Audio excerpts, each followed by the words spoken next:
નમસ્કાર મિત્રો, સ્વાગત છે તમારું વિડીયો. તો મિત્રો, આઈ ખેડૂત 2.0 જે આ વેબસાઇટ છે તેની ઉપર જે પણ ખેડૂત ભાઈઓ ઘણી બધી એવી યોજનાઓ ચાલી રહી હતી અને હજુ પણ ચાલુ જ છે. તેમાંથી કોઈ પણ યોજનામાં તમે ઓનલાઈન અરજી કરી હોય અને તે અરજીનું સ્ટેટસ ચેક કરવું હોય તો તે કેવી રીતે કરવું તે આ વિડીયોમાં તમને લાઈવ બતાવીશું. એટલે વિડીયોમાં છેલ્લે સુધી જોડાયેલા રહેજો. અને હા, અમારી આ યુટ્યુબ ચેનલ ઉપર પહેલી વાર આવતા હોય તો ચેનલને સબસ્ક્રાઇબ કરી દો, સાથે લાઈક અને શેર પણ કરતા રહેજો. તો સ્ટેટસ ચેક કરવા માટે પહેલા તો તમારે તમારા ફોનમાં કોઈ પણ એક બ્રાઉઝર ઓપન કરવાનું રહે. ત્યારબાદ તમારે અહીંયા ગૂગલમાં સર્ચ કરવાનું રહેશે આઈ ખેડૂત. ત્યારબાદ પહેલી જ વેબસાઇટ આવે તમારી સામે iKhedoot.gujarat.gov.in. તો આ વેબસાઇટ ઉપર જવાનું રહેશે. વેબસાઇટ ઉપર આવી ગયા બાદ ઉપર તમને બે ઓપ્શન જોવા મળતા છે.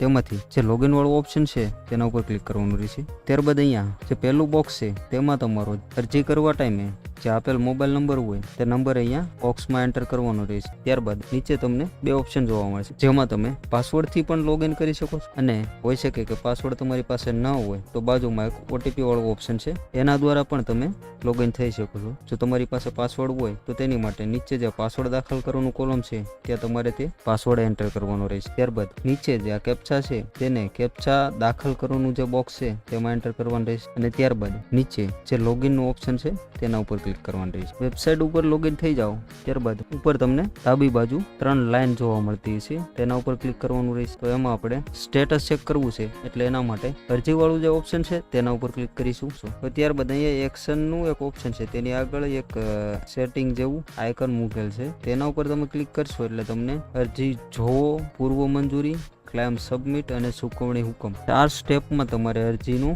જે સ્ટેટસ છે તે જોવા મળશે.